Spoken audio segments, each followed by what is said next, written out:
Илья, стойка, шумки поработай.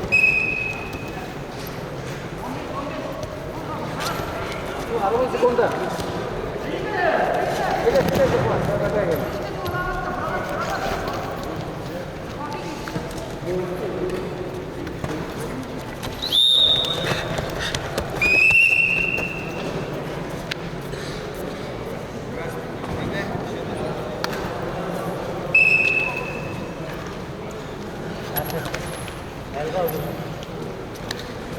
Счет встречи 0-4. Победу одержал Ахинаев Арсенал, Республика Брянск.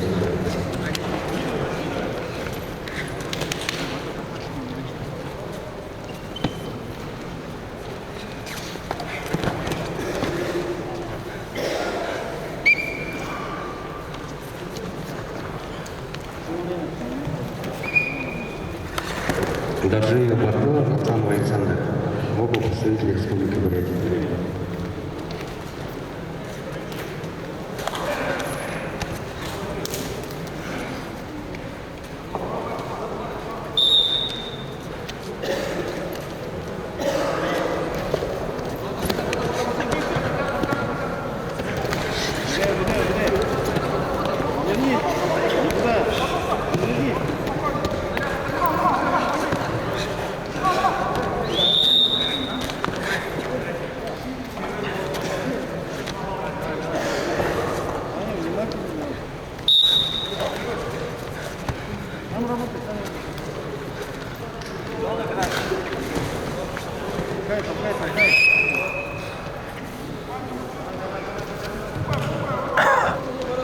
Техническую победу